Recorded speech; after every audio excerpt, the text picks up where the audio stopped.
Sa Pilipinas lang na yung kriminal na ganyan, mass murderer, ay pwedeng magyabang sa Senado. At ang Senado natin ngayon, puro mga duwag. Si Risa Ontiveros lang ang matapang. Ngayon, marami kasi sila, ano dapat ang gawin natin? Hindi, patayin natin yung mga senador ngayon para mabakante. Nakakahiyang Senado yan. And si Rodrigo Duterteng demonyong yan, kayang-kaya niya talagang paglaruan kung ano ang kahinaan ng lipunang Pilipino. Ano ang kahinaan ng mga institusyon natin dito sa Pilipinas. Alam niya na kahit sabihin niya na gusto niyang pumatay sa mga maraming ways na sasabihin niya. Sasabihin niya, kunwari, ay sasabihan niya ang pulis, na-encourage yung manlaban, pag nanlaban, pumatay, which is just a euphemism for murder. Alam niya na makakalusot siya dahil mahina ang mga institusyon natin sa Pilipinas. Hindi siya kayang litisin, hindi siya kayang singilin, walang accountability ang mga tulad niyang mga mamamatay tao. Nakaya niya at nababasa niya ang weakness ng institutions natin sa Pilipinas. Kaya alam niya, lahat ng mga ginagawa niya, kalkulado niya. Walang kakayanan ang ating gobyerno, ang ating sistema ng hustisya na siya ay hahabulin at ikukulong. At matagal na panahon na walang kakayanan, walang kapasidad ang ating lipunan na litisin ang mga mamamatay tao. Walang kapasidad. Kaya ginagamit niya yon at gumagamit siya ng mga matagal nang nakasulat dito sa librong do, yung 48 Laws of Power. Gusto ko lang ipakita kung ano ang mga ginagamit niya, mga rules sa 48 Laws of Power. Itong si Rodrigo na ito, ang dali-daling basahin. Hindi ko maintindihan kung bakit ang mga Pilipino ay manghang-mangha. Basang-basa naman siya. Kung iisipin mo, kung tutuusin mo, itong si Rodrigo, kung wala lang yan posisyon o power, nakita mo yang matandang hukluban lang yan. Matandang hukluban, hindi niya kayang pumatay na siya ang pumamatay. Kailangan niyang gumamit ng kapangyarihan, ng pera, ng reward system. Pero siya mismo, kung siya mismo ang pumatay, hindi niya kayang gawin yon.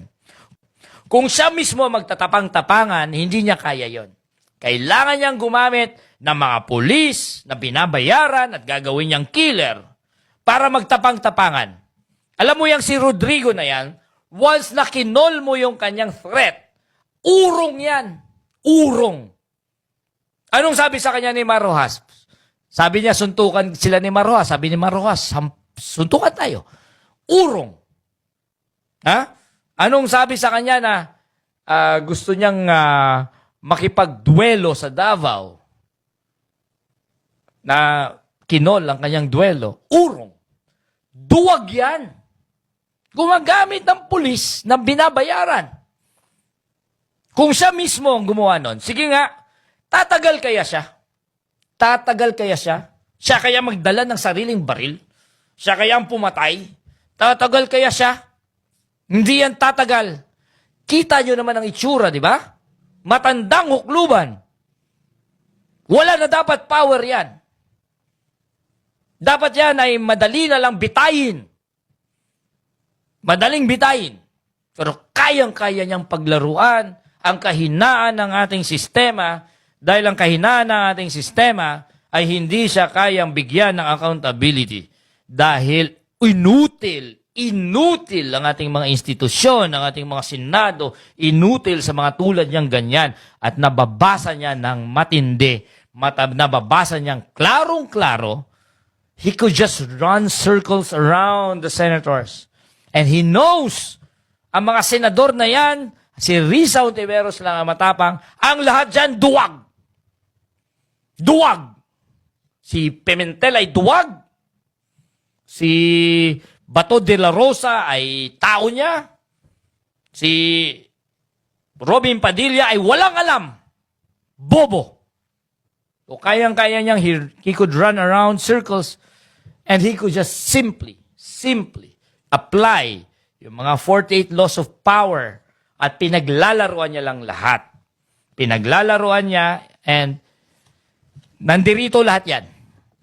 In a nutshell, ang ginagawa ni Rodrigo, he simply unsettles everyone. Unsettles everyone, he becomes unpredictable. And he's very adept in applying kung anong nakalagay dito sa 48 laws of power. Being unpredictable, unsettled people, admit some, surrender tactic. Diba? Pero the thing is, dinideceive niya ang lahat. You know, the reason kung bakit ako nagre-react ng ganito, kasi kitang-kita ko kung gaano ka-loser yung taong yan. Loser! Loser! And, ang aking lingwahe ay nanggagaling sa fact na sila ay loser talaga. Na kung hindi lang tayo magpapaloko sa mga tulad ni Rodrigo, kung hindi lang tayo magpapaloko sa mga tulad niyan, walang power sa atin yan. Wala. Zero.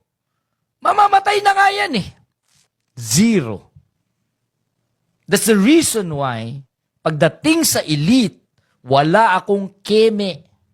Sa lingwahe, sa lahat, I will mock the elite. Dahil they don't deserve my respect. I will mock them para makita ng lahat na wala yang mga yan, ampaw yang mga yan. At ang totoong power ay nasa ating taong bayan na inaapi nila. Kaya tingnan nyo si Rodrigo for what he is. He is an old man about to die.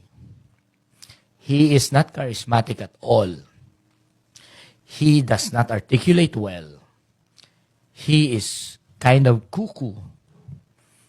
He cannot even articulate.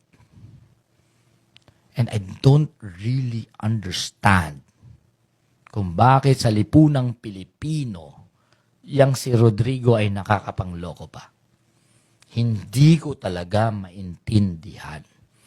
Baka naman ang lipunang Pilipino ay going to the dogs na talaga. Kung may naniniwala pa dyan, sa matandang hukluban na yan, going to the dogs na talaga ang lipunang Pilipino.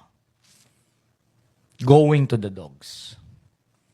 Kaya, hanggat hindi natin kayang bitayin yan at parusahan ang ganyang boomer na yan, ang ganyang bobo na yan, bobo yan, bobo.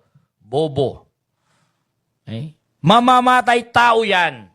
Hindi yan tinotolerate sa lipunan natin. At hanggang hindi natin matanggap yan, ang lipunang Pilipino are really going to the dogs. Going to the dogs. And I will not tire of reminding that we deserve better. We deserve better. Yan lang ang masasabi ko yan. Walang intelligence, walang smart discourse ang ma-generate sa ganyang performance ng isang mediocrity na tinatawag nating Rodrigo Duterte. Wala. Yan lang at maraming salamat.